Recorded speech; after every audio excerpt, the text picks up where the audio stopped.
नमस्कार दोस्तों, स्वागत है आप सभी का एक बार फिर से मेरे फिज़िक्स ऑप्शनल की लाइव क्लास में। और हमारा लेक्चर नंबर 28 है ये। ठीक है, इसके पहले के यदि आपने नहीं देखे तो जाके देख सकते हैं। खैर, ये तो नया टॉपिक शुरू हो रहा है तो आप यहाँ से भी देख सकते हैं अगर आप नए हैं तो। ठीक है, so gravitation is the topic which we are starting and we will start with universal law of gravitation. Okay, universal law of gravitation as you know, जो बचपन से आपने सीख रखा है, F=-g(m1m2/r²। ठीक है ना। Now this gravitational force is a central force. Why it is a central force? Because you can see that g, m1 and m2 are constants and this r is a variable. So this is basically force is a function of r. Okay, so that's why this universal law of gravitation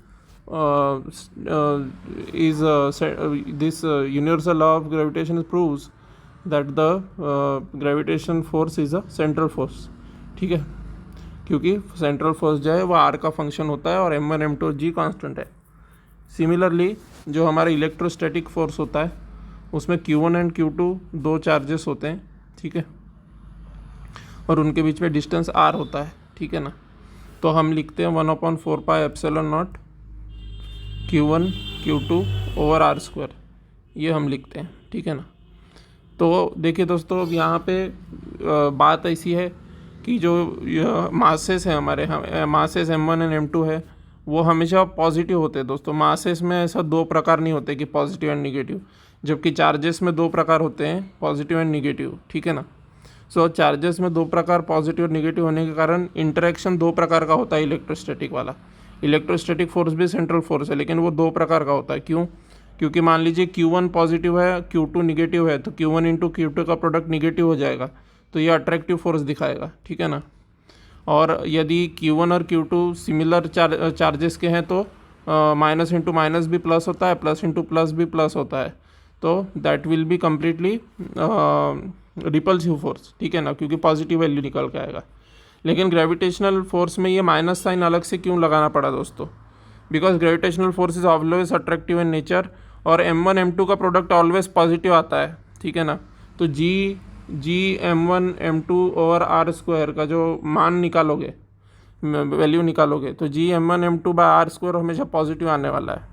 तो ये अगर हमेशा positive आएगा तो ये हमारा जो universal जो कन्वेंशन है फिज़िक्स का कि अट्रैक्टिव फोर्स को निगेटिव से दिखाते हैं, जैसे Q1 Q2 के केस में चार्जेस अलग अलग नेचर के होने की वजह से Q1 और Q2 अपोजिट चार्जेस के होने पे प्लस इंटू माइनस माइनस हो जाता था।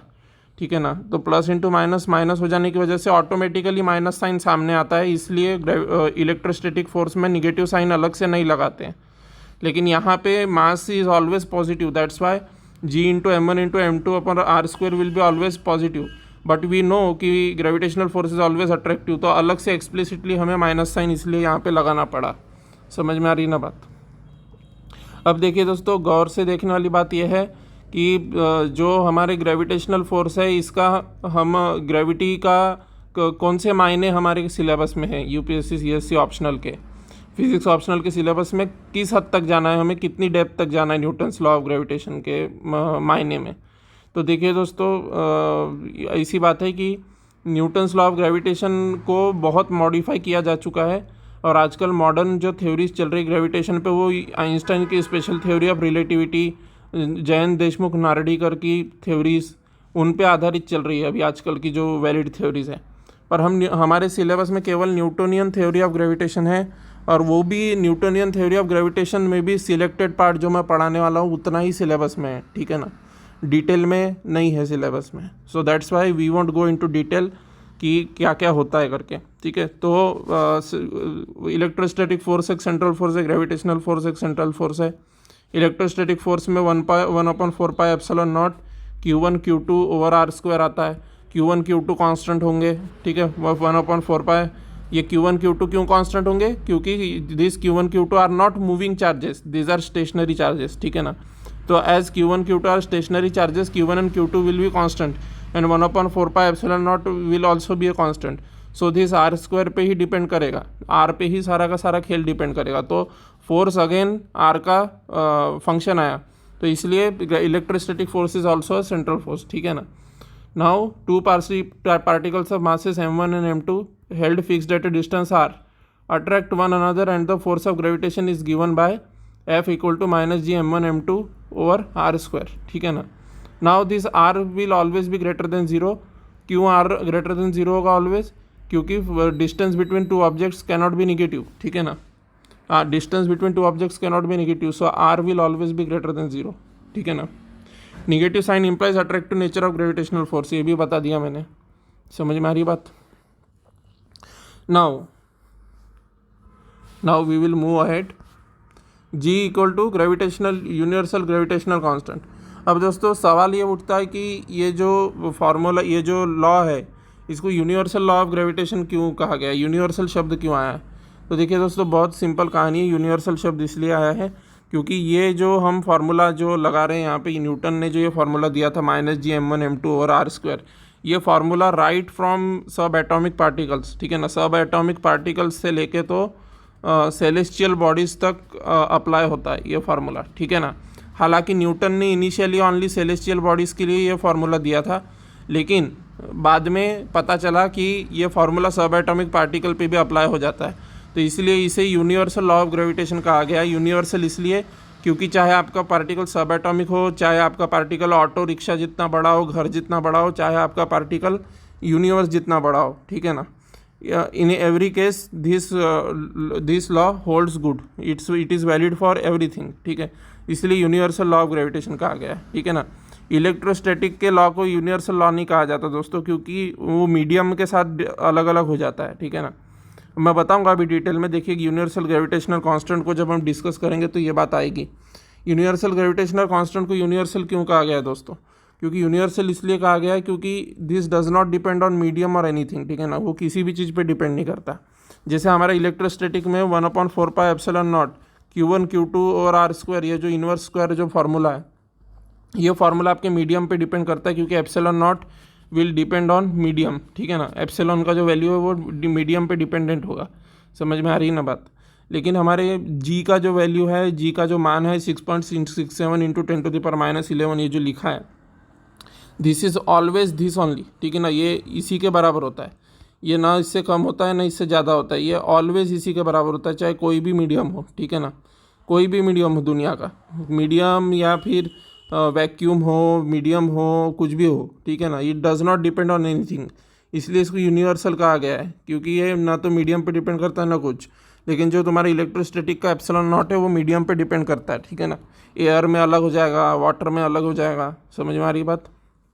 सो इसलिए इसको यूनिवर्सल कांस्टेंट कहा गया है, और वो एप्सिलॉन नॉट को यूनिवर्सल कांस्टेंट नहीं कहा जाता, ठीक है। नाउ इंटरेस्टिंग फैक्ट ये है दोस्तों कि r = 0 पे f इन्फिनिटी होता है। अब देखिए ये बात जो है ये बहुत ही फ़नी बात है दोस्तों। फ़नी मतलब देखिए यहाँ पे r = 0 डालोगे तो ये f इन्फिनिटी निकल के आएगा। इसका मतलब क्या है? f अनडिफाइंड हो जाएगा। f अनडिफाइंड हो जाएगा मतलब इसका मतलब यह है कि जो हमारा ये लॉ है, this does not hold good for r = 0, ठीक है। सो एकदम ही छोटा डिस्टेंस जो r = 0 के बराबर होगा, जब डिस्टेंस को हम बहुत बहुत बहुत छोटा कर देंगे तो ये जो लॉ है this will not hold good, ये बताता है ये चीज़, ठीक है ना। समझ में आ रही बात। So the law does not hold good for very very very very small distances, ठीक है ना। सो r = 0 is the singularity of the law of gravitation, इसलिए कहा गया है r = 0 जो है ये सिंगुलरिटी है लॉ ऑफ ग्रेविटेशन की। मतलब आपको कुछ और चीज़ें, कुछ और तरीका यूज़ करना होगा r = 0 पे फोर्स मापने के लिए, समझ में आ रही है बात। r = 0 पे आप इसका फोर्स नहीं माप सकते। अब r = 0 पे फोर्स नहीं माप सकते, लेकिन हम तो जानते हैं कि डिस्टेंस कभी भी ज़ीरो नहीं होगा। कोई भी दो पार्टिकल को चिपका भी दोगे तो उनके सेंटर ऑफ मास के बीच का डिस्टेंस तो फाइनाइट ही होगा ना, भले ही नैनोमीटर में क्यों ना हो, पर फाइनाइट ही होगा। तो ऐसी बात है कि फाइनाइट भी होगा तो भी ये जो r = 0 है ये बेसिकली यही दर्शाता है कि r = 0 नहीं डाल सकते तुम, ठीक है ना। तो r = 0 सिंगुलरिटी है लॉ ऑफ ग्रेविटेशन की। तो एकदम ही ज़्यादा स्मॉल डिस्टेंस कर देंगे हम, जब ज़ीरो के बहुत पास पहुंच जाएंगे, मतलब नैनोमीटर से भी छोटा डिस्टेंस कर दिया सपोज, तो in that case this law will not hold good, ये चीज़ बताती है, ठीक है ना, कि F R equal to 0 singularity है, ठीक है।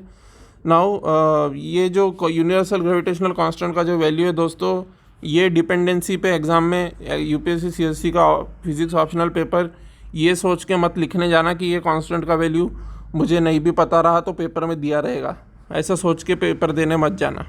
क्योंकि कभी कभी क्या होता है दोस्तों, कभी कभी तो वैल्यू दे देते हैं लेकिन कभी कभी वैल्यू नहीं देते हैं। तो अगर वैल्यू नहीं दी उनने, वो एग्जामिनर पे इस पे डिपेंड करता है, पेपर सेटर पे, कि वो वैल्यू देना चाहता है कि नहीं जी का।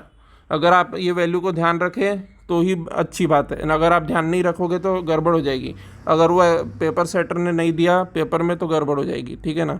आप फिर क्या वैल्यू रखोगे, इसलिए ये वैल्यू को जी यूनिवर्सल ग्रेविटेशनल कांस्टेंट का जो वैल्यू है 6.67 इंटू 10⁻11 न्यूटन मीटर स्क्वायर पर केजी स्क्वायर, इसको आपको ध्यान में रखना है, ठीक है ना। नाउ ये यूनिट, ये बहुत सारे बच्चे बोलते हैं कि हम ये यूनिट में कंफ्यूज होते हैं, ये यूनिट में न्यूटन मीटर स्क्वायर पर केजी स्क्वायर। अरे भाई बहुत आसान है भाई, G into M1 into M2 over R square है, ठीक है ना।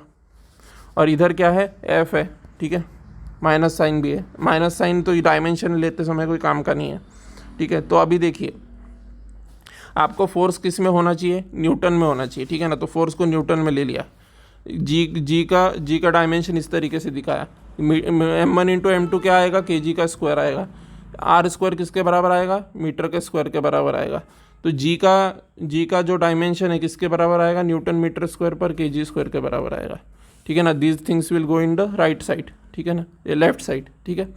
तो ये कोई बड़ी बात नहीं है दोस्तों कि न्यूटन मीटर स्क्वायर पर केजी स्क्वायर मुझे ध्यान नहीं रहता, बहुत आसान है, वो फॉर्मूले से ही दिख रहा है, ठीक है ना। आपकी तो इतनी इमेजिन करने की क्षमता होनी चाहिए कि यूनिट भूल भी गए तो भी एग्ज़ाम में आप यूनिट केवल फार्मूले को इमेजिन करके या फार्मूले को रफ में लिख के यूनिट निकाल लें, इतनी आपकी क्षमता होनी चाहिए, ठीक है ना।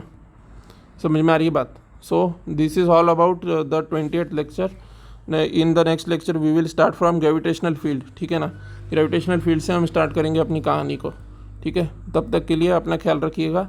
और ये बात बिल्कुल ध्यान में रखिएगा पढ़ते समय कि जयंत देशमुख नार्डीकर सर और एल्बर्ट आइंस्टाइन सर की जो स्पेशल थ्योरी ऑफ रिलेटिविटी वाला जो ग्रेविटेशन का ट्रीटमेंट है, जो शायद आपके फिजिक्स MSc के सिलेबस का पार्ट है, ठीक है, वो हमारे सिलेबस में, यूपीएससी के सिलेबस में नहीं है। ये चीज़ ध्यान में रखते हुए ग्रेविटेशन को पढ़ना है, ठीक है ना। केवल इतना ही नहीं तो न्यूटन की भी पूरी थ्योरी हमारे सिलेबस में नहीं है, ठीक है ना। कुछ पार्ट ही उसका हमारे सिलेबस में, जो मैं पढ़ाने वाला हूँ उतना ही हमारे सिलेबस में, ठीक है ना। तो निश्चिंत रहना, ठीक है। So thank you very much, I will and the class now.